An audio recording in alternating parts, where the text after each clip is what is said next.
jëf mbokku spectateur ak internet yu Welcome TV ñu indi leen li gën a fës ci ëttu yëglekaay yi njëkkee ko ëttu yëglekaay boobee di l'Observateur mi def ci xëtam bu njëkk secret des auditions sur le cambriolage du trésor public. Plusieurs cadres du trésor public entendus par la sûreté urbaine dont la directrice de l'informatique.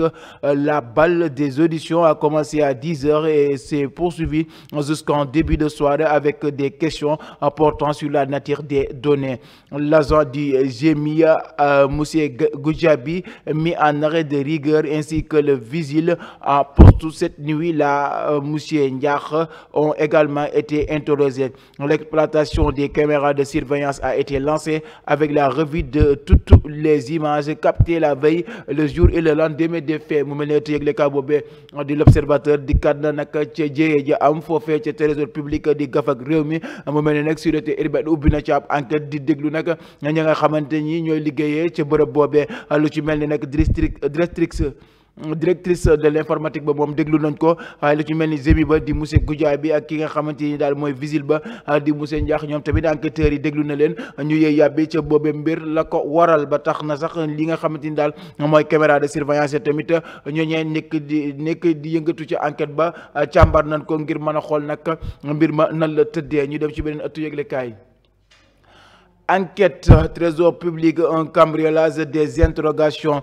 Des malfaiteurs ont ciblé les bureaux stratégiques de la direction de l'informatique. Des syndicats listes qualifient l'incident de mineurs, affirmant que les données financières sont sécurisées dans des serveurs protégés. Malgré les assurances des experts, soulignent la gravité de la taille de sécurité physique et appellent à renforcer la protection des bâtiments sensibles. La piste interne n'est pas écarté. Mu mel ne tamit yëglekaay boobee di enquête dikkaat na ca jéye ja am foofee ca trésor public nag ñuy xamle ne daal mbir ma moom syndicaliste ya fa nekk nee nañ daal mbir mi nañu ko waxee ak na mu amee demeewul noonu ndax nam dañ ko jàppee lu ndaw waaye nag ñi nga xamante ni daal ay spécialiste nee na loolee waruñu ko jàppee lu ndaw ndax nag waruñoo xoolaat li nga xamante ni mooy sécurité ci yenn suñuy bërëbu liggéeyukaay ñu war koo mën a xoolaat bu baax ndax nag la fa xew doy na waar ba sax li nga xamante ni daal mooy cambriolage boobee foofee ca trésor public ba ñu fay liggéey sax am nañu jàpp ne ñoom ñu génn ñi ca mbir mi seen loxo dugg na ca mbir moomee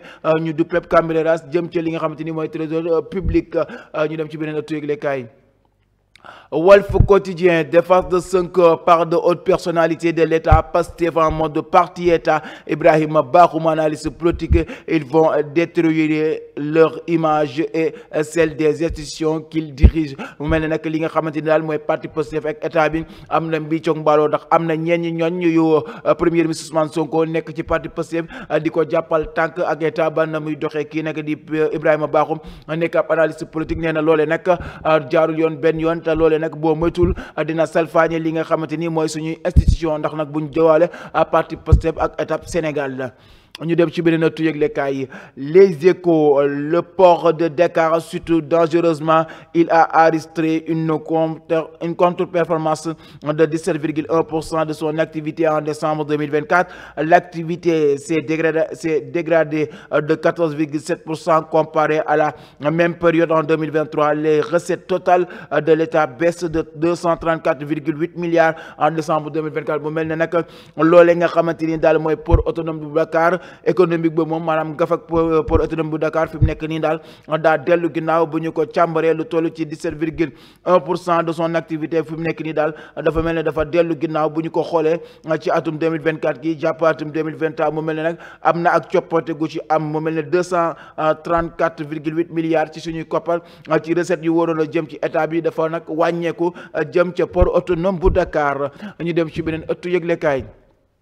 L'Indépendant, Sénégal, rapport production pétrolière Sangomar février 2025, 2,59 millions de francs CFA baril de pétrole commercialisé. Mu mel nag li nga xamante ni daal mooy wàllum pétrole bi ma nga def recette bu toll ci 2,59 millions ci ay baril yoo nga xamante ni daal commercialisé nañ ko ci février 2025 bi jëm ci wàllum pétrole bi. Mu mel nag loolee nga xamante ni daal am na foofee ca pétrole bu Sangomar mu mel nag gafak réew mi fi mu nekk nii war naa mën a suqaliku gannaaw bu ñu càmbaree loolee nga xamante ni baril pétrole yi ma ngay génn foofee ca Sangomar. ñu dem ci beneen ëttu yëglekaay. Vox Populi, le FMI pose une condition à Sonko Diomaye, la résolution de ses erreurs de déclaration conformément à la politique du FMI est une condition préalable aux discussions sur toute future assistante financière du FMI. Selon Julie Kojak, le FMI n'impose aucune sanction en cas de fausse déclaration. Il appartient à notre conseil d'administration de décider des prochaines étapes qui pourraient inclure une dérogation sans demande de remboursement. Nous sommes activement engagés des discussions avec les autorités au sujet du rapport de la Cour des comptes et des informations erronées qui sont associées. Mu mel nekk loolu la nga xamante ni daal mooy FMI ñëwaat na ci rapport Cour des comptes boobee di xam ne daal ñoom mënuñu cee sanctionné kenn wala sax jëm ci wàllum remboursement loolee mënta am ak FMI daal la ñu mën a def ñu ngi koy xamle jëmale ko ci Sonko ak Diomaye maanaam ay discussion ñu toog autour du table waxtaanee mbir ma xool naka la cay rëq-rëq ñu daal di koy saafara ànd ci ak étape bu Sénégal la ñu dem ci beneen ëttu yëglekaay.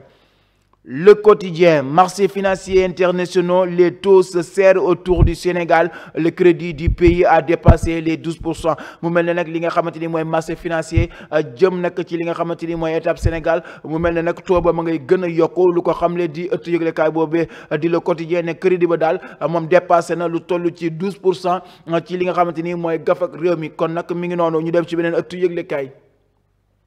Sud Quotidien, relance et développement de la pêche artisanale. L'État avance ses pions pour asseoir la relance et le développement de la pêche artisanale qui est vitale à l'économie nationale. Le président de la République, M. Bassirou Diomaye Faye, son Excellence, a instruit son gouvernement d'engager des concertations inclusives avec les acteurs. Ce volontarisme intervient dans la foulée des mesures déjà prise pour la relance de la pêche artisanale. mu mel ne nag li nga xamante ni mooy wàllum napp gi fii ci réew mi kii di président Bassirou Diomaye Faye son excellence ma ngi cay dikkat di wax gouvernement bi daal na ca jël ay matuwaay ñu càmbaraat mbir mi gën koo mën a améliorer ngir nag ñi nga xamante ni ñooy yëngatu ci napp gi fii ci réew mi ñu mën cee gis seen bopp mën a saafara jafe-jafe yi nga xamante ni ñoo ngi koy dund. mbokk yi léegi gënoon a fës ci ëttu yëglekaay yi fii ci Welcome TV ñi leen ko doon yeggee ki nekkoon ci régie di Baye Bara Diagne def liggéey bi ba mu yëmb ba ngeen mën a jote ci ëttu yëglekaay yi ki nekkoon ci waxukaay bi di leen ko doon jotali di Cheikh Goumbala